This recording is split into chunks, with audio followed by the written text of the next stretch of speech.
Bonjour chers parents. L'objectif de ce tutoriel est de vous présenter le projet de français que nous allons débuter à la deuxième étape.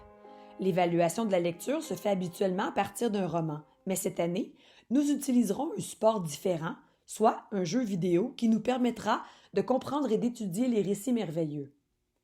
Il s'agit d'un jeu magnifique créé de toutes pièces par des artistes québécois qui travaillent chez Ubisoft Montréal.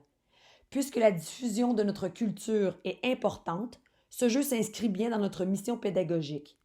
Mais c'est surtout parce que ce jeu respecte en tout point la théorie que nous étudierons en classe que nous l'avons choisi. Que ce soit par les thèmes, la morale, les peurs infantiles, la description des personnages, les schémas actentiels ou narratifs, nous couvrirons toutes les notions en lien avec le conte. Nous avons deux objectifs principaux. D'abord, que vos enfants réalisent que la théorie du conte peut se retrouver partout, même dans un jeu vidéo.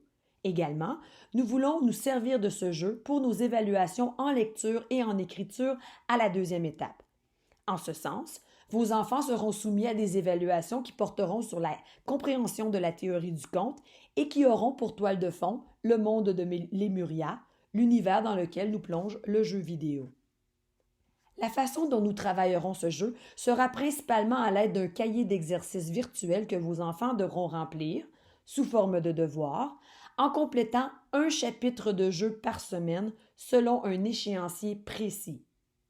Ce jeu vidéo est séparé en 10 chapitres, comme un livre.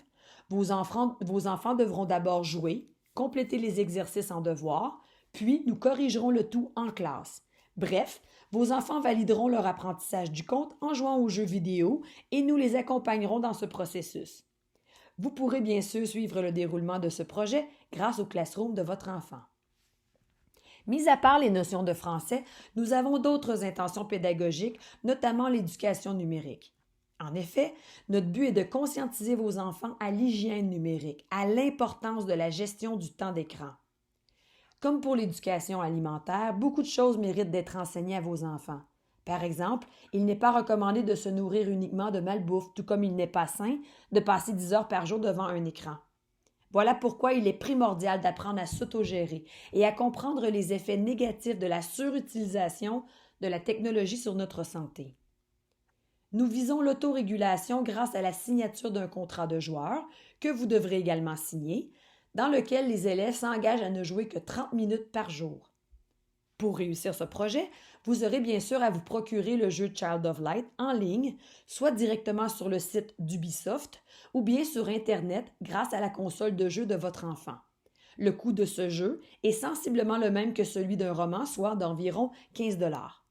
Si pour une raison ou une autre, vous n'êtes pas en mesure d'installer ce jeu à la maison, veuillez communiquer avec nous et nous trouverons une solution.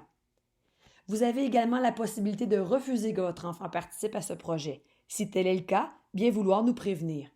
Votre enfant pourra quand même réussir son étape en étude du conte, mais il utilisera d'autres sujets pour ses devoirs et ses examens. Il n'y a pas de souci à se faire à ce niveau.